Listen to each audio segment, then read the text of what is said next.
এবং আমরাও ঠিক তাদের উপরি জবাব দেওয়ার জন্য আমরা বিজেপির থেকে আমাদের একটা ক্যান্ডিডেটের নাম প্রস্তাব করি। ঠিক হয় ভোটাভুটি হবে। ভোটাভুটির প্রথমে ঠিক হলো যে ভোটাভুটি হবে, কিন্তু কোনো নাম লেখা থাকবে না পেপারে, ব্যালট পেপারে। প্রথম বললো ওপেন ব্যালট হবে, ওপেন ব্যালট হবে, প্রিসাইডিং অফিসারের সামনে ভোট দিতে হবে। আমরা অস্বীকার করাই, তারা বললেন যে ঠিক আছে তোমরা কাজ করবে, ভোট দেবে, এনে আমার কাছে দেবে, কিন্তু কোনো নাম। আমি বারবার জিজ্ঞাসা করছি যে ওতে আপনার নাম এবং ডেট দেওয়া দিতে হবে না তো? বলছে ডেট থাকবে কিন্তু কোনো নাম থাকবে না। ঠিক আছে, যখন পরবর্তীতে আমরা ভোটদানের প্রক্রিয়া শুরু হলো, নিচের থেকে ব্যালট পেপার ছাপিয়ে নিয়ে গেছে কম্পিউটারে জেরক্স করে, তখন আর কি যখন ব্যালট পেপার সবার হাতে দিচ্ছে, আমি বলছি এখানে কেন ভোটদাতার নাম আছে, ভোটদাতার নাম রয়েছে কেন আর নিচে ডেট রয়েছে কেন? উনি বলছেন যে ডেট বলছেন, কিছু বলতে পারছেন না। প্রিসাইডিং যিনি অফিসার ছিলেন ম্যাডাম আমাদের, উনি কিছু বলতে পারছেন না। উনি বলছেন যে এই সবে মাত্র আমাদের কাছে নির্দেশিকা আসলো।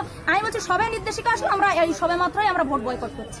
আমরা প্রত্যেকে একমত হয়ে আমরা ভোট বয়কট করেছি। আমরা রেজুলেশন পেপারে সই করিনি, না করা সত্ত্বেও ওনারা প্রথম ওই যে আমরা প্রস্তাবক হিসেবে সই করেছিলাম, ওনারা সেই পেপারটা ওনারা রেখে দিয়েছেন।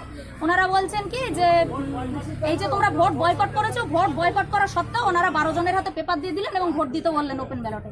তো 12 জন যারা ক্যান্ডিডেট ছিলেন, টিএমসি 10 জন ছিলেন, একজন অসুস্থ বলে বাড়ি চলে গেলেন, আর 2 জন নির্দলের ছিলেন। তারা প্রত্যেকে বাধ্য হয়ে, এক প্রকার বাধ্য হয়ে, যেহেতু প্রিসাইডিং অফিসারের সামনে এবং অন্যান্যদের সামনে ভোট দিতে হবে, সেই কারণে তারা প্রত্যেকে সুভাষ ঘোষকে ভোট দিলেন। আমরা বললাম যে আমরা যখন টুসি রায় সেনের নাম আমরা যখন বয়কট করেছি, তাহলে টুসি রায় সেনের নাম কেন যাচ্ছে ব্যালট? আমাদের নাম কাটতে হবে, আমরা বারবার বলেছি। বলছে আমাদের সঙ্গে কথা বলা যাবে না, তোমরা নিয়ম বহির্ভূত কথা বলছো। আমি বলছি নিয়ম বহির্ভূত কথা আমরা বলছি না, আপনি বলছেন। চেয়ারের সম্মান। বিভাস বিশ্বাস 3 জনকে জিজ্ঞাসা করেছে আমাদের প্রতিনিধি। বিভাস না, আমাদের বিভাস না 3 জনকে জিজ্ঞাসা করেছেন, আর আমি বারবার 2 জনকে জিজ্ঞাসা করেছি। 3 জন যে কর্মধ্যক্ষ ওনারা এসে ভিডিও থেকে 3 জনকে আমি জিজ্ঞাসা করেছি যে কোনো নাম পাশে লেখা যাবে না, শুধু উনি বললেন যে শুধু ক্রস কানেকশন দিতে হবে, 2টো নাম থাকবে, তার পিছনে ক্রস কানেকশন দিয়ে যে যার পছন্দ তাকে ক্রস কানেকশন দিয়ে আপনি জমা দেবেন। এটা ভোট। আমরা তখন মেনেছি, কিন্তু যখন ওইটা ব্যালট পেপারটা নিচে থেকে ছাপিয়ে নিয়ে উপরে গিয়ে তখন বলছে কি যে এর পিছনে নাম সই করতে হবে। তারপরে আমরা বলছি আমরা ভোট বয়কট, আমরা ভোট করব। ভোটের কোনো প্রশ্নই আসে না। ওনারা তো 11 জন জিতে আছে, ওনারা জিতুছে, তা সত্ত্বেও ওনারা কোনো কিছু করেনি। ওনাদের পক্ষে সব কাজ। আমাদের কোনো দামই দেননি। আমরা বললাম যে দেখুন আমরা জনপ্রতিনিধি, আমরা চুরি করে এই জায়গায় আসিনি। আজকে জনগণ আমাদের রায় দিয়েছেন, জনগণের রায়ে আজকে আমরা এখানে এসেছি। আপনারা আমাদের মূল্য দিচ্ছেন না কেন? বলছে আপনি যেভাবে কথা বলছেন তাতে মনে হচ্ছে না যে আপনি জনপ্রতিনিধি।